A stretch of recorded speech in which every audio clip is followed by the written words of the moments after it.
मित्रांनो, मागच्या रील्समध्ये मी होम लोन कसं कमी करायचं याचे काही टिप्स दिले होते. त्यावरती मला एक कस्टमरने विचारले की सर, 1% जर ना होम लोनमध्ये कमी झाला तर खरंच आपले 3 ते 5 वर्ष कमी होतात का?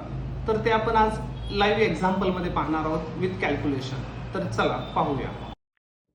लोन अमाऊंट एक्झाम्पल म्हणून 50 लाख रुपये घेतोय, व्याजदर 9% आणि 20 वर्षासाठी लोन कन्सिडर करतोय.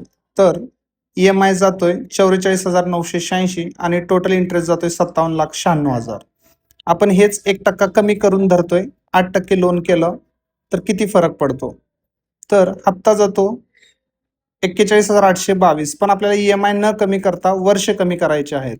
साधारणतः 3 वर्ष कमी केलं, 17 वर्ष धरलं तर आपला हप्ता जातो साधारणतः 44,912, जे की 9% जात होता. पण व्याज दरामध्ये 41,62,000, म्हणजेच साधारणतः 15 लाख रुपये तुमचे वाचले आणि 3 वर्ष कमी झाले. त्यामुळे 1% लोन कमी झाला तरी खूप मोठा फरक पडतो लॉंग टर्ममध्ये. आणि असेच व्हिडिओ पाहण्यासाठी मित्रांनो, चॅनलला नक्की फॉलो करा, लाईक, कमेंट्स आणि शेअर करा. थँक्यू.